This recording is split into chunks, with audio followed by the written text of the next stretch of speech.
cancanta, sake rike tallakawa mun lamanta. Furcin kana sanya wasu su dinga gigita, kashin bugun kashi gare mu kai ka inganta. Baba Buhari tallakawa na san ka huta, hanyar da ka bi kai shara duka mun bita.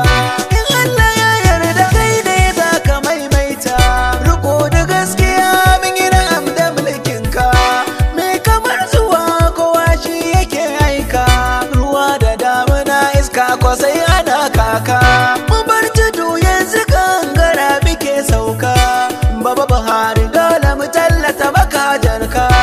Baba Buhari al'umma godiya suke, yau kasar mu ta samu tsaro yabo ake, har da masu kinna ka farin ciki suke.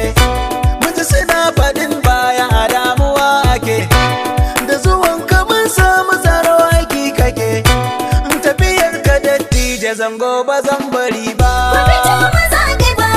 mu zo mu zabi baba, ba ruwan ku baba, bai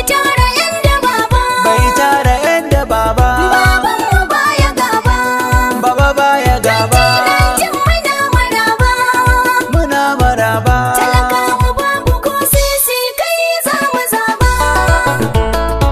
Kai, Oribo.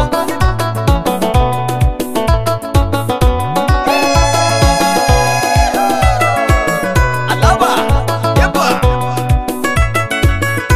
voila.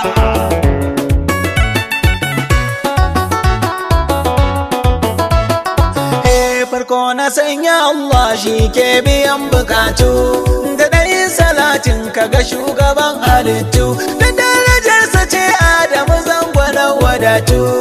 Alihi sahabbai ka rike su zaka yantu, to mu je yabo gaban godika, kuma labule ya sirrin daka, turmin zakar gida sha daka.